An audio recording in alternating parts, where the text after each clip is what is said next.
Well, hello folks. Here in video 2, we're going to be looking at what can actually start to prevent populations from being able to produce fertile offspring with one another.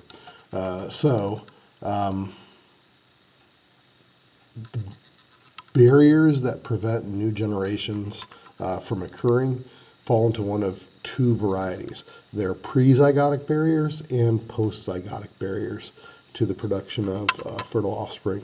If you recall, the zygote is the first cell of a new organism, so it's like the first cell of a new generation.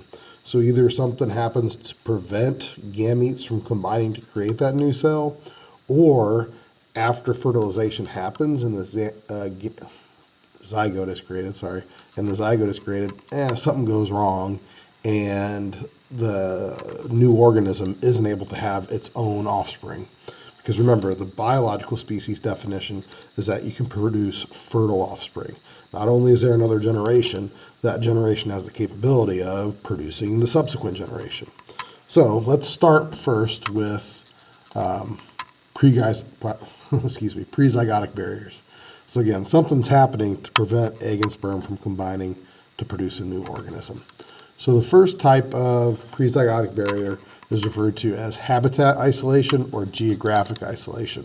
What that simply means is if populations occupy different spaces, then they're not going to be around one another, so they're not going to reproduce with one another. And if they're not reproducing with one another, then gene flow between the populations stops.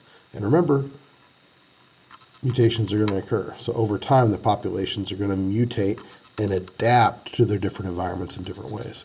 So say you're a cricket and you prefer loamy soil. Crickets that prefer loamy soil are going to end up mating with other crickets that are hanging out in the loamy soil as well. And those crickets that are spending time in the sandy soil are going to interact with the loamy soil crickets less often. So it's going to reduce gene flow between the populations.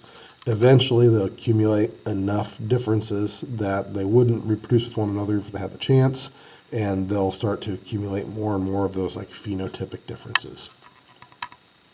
So again, the first is geographic isolation or habitat isolation. Something happens physically to separate these populations in different environments. Another example of gametic isolation is temporal isolation. Temporal is in reference to time. So what that means is that the populations will reproduce at different times of the year. Now, it's a little funky because, again, humans, we sort of stand outside the norm. Humans can reproduce throughout the year. But for many species, they have sort of windows of time when they will reproduce, just usually because of like resource availability, like food and water.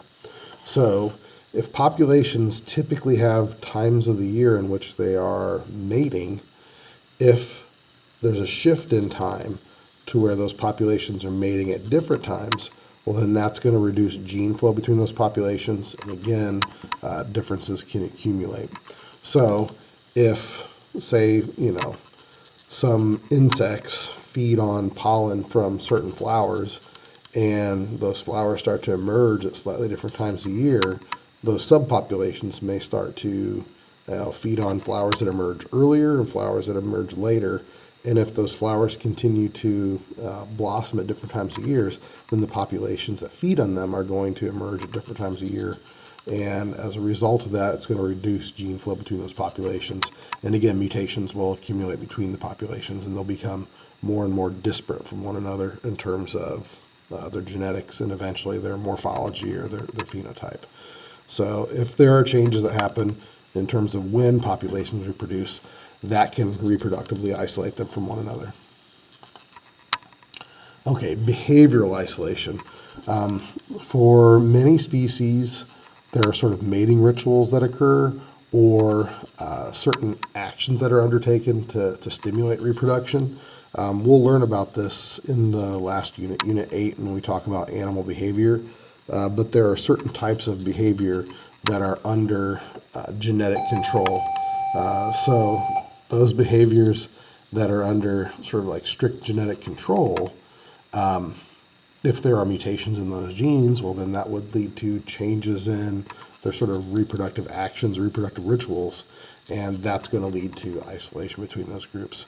So, if there are certain fish species or bird species that have certain actions that they undertake to sort of cause mating to occur, if the genes underlying those behaviors are mutated, then the actions that are undertaken can change, and that can lead to differences in mating ritual and, again, reproductive isolation. Okay, genes are instructions for making proteins, and proteins make and build and run cells, tissues, and larger scale structures. So again, when you see an entity, when you see an organism, you're really seeing protein. And so if genes mutate, that can alter the shape of the proteins that are created. And if you change the shape of proteins, well, then you can change structure, right? And of course, change structure, we change function. So this is a long way of saying that if certain mutations occur, then that can bring about anatomical changes that prevent species or populations from being able to mate with one another. And that can lead to a prezygotic barrier. So in the snail species, they may have changes that occur in the shell that prevents them from being juxtaposed in such a way that they can reproduce with one another.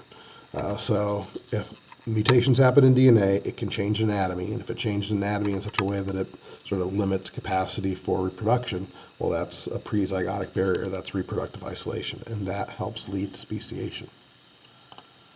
Gametic isolation.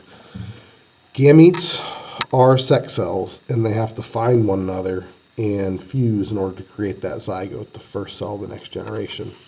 Now, the way they find one another is that eggs can release chemical signals that the sperm detect and move toward greater concentration of. Now, if there are changes in the hormone produced, if there are changes in receptors, shapes of the receptors on the egg, then that can alter the capacity for the sperm to find and dock on the egg. Again, if you start having mutations happen, then that can lead to changes in structure like receptors for cells. And if you start changing those receptors, then that's going to alter the capacity for organisms to mate with one another. This leads to really interesting stuff like in marine animals, sort of like with sea urchins, and like certain species of fish, because what will happen with many aquatic or marine species is they just release their gametes into the water. So they'll release eggs, release sperm into the water, and then they have to find one another. So if you start having mutations happen, that's going to alter capacity for those egg and sperm to find one another, and that's going to lead to reproductive isolation.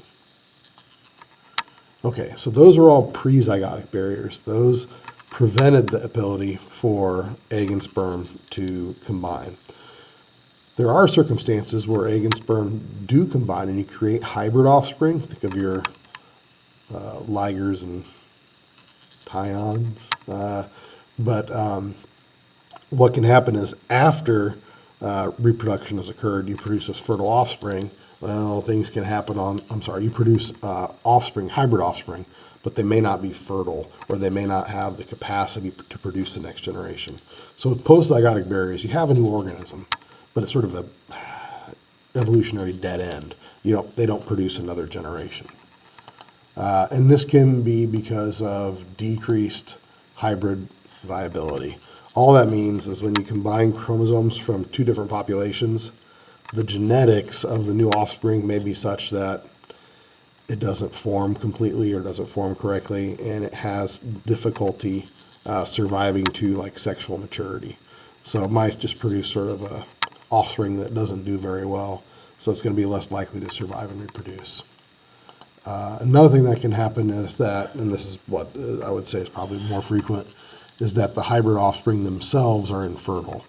They don't cover this in Shrek, but if horses and donkeys mate one another, they can produce mules. And mules, again, are sort of a biological dead end. They are infertile. And that's because horses will have 62 chromosomes, and donkeys have horses have 64 chromosomes, donkeys have 62, that's what it is. Horse 64, donkey 62. When they create a mule, the mule has 63 chromosomes. So you got your mule, hey, that's great, but think about meiosis, right? With meiosis, you're taking the chromosomes and splitting them in half. If a mule has 63 chromosomes, you're going to have a heck of a time getting that to split evenly. So because of issues that happen during meiosis, mules will be infertile. There are, like, crazy examples, but that's happens when there's non-disjunction between the gametes of the horse and the donkey, so their chromosomes have abnormal numbers. So it's like, have there been instances where a mule can be fertile? Okay, that has had one-off instances, but like as a rule, mules are going to be infertile because they have an odd number of chromosomes. Okay, enough with mule genetics. That's it for this video. Again, the biological species definition is where it's at. Can populations have offspring that are fertile? If there is reproductive isolation, populations can't produce fertile offspring, it's either because of prezygotic barriers preventing egg and sperm from combining, or postzygotic barriers like the hybrid offspring not doing particularly well and dying young.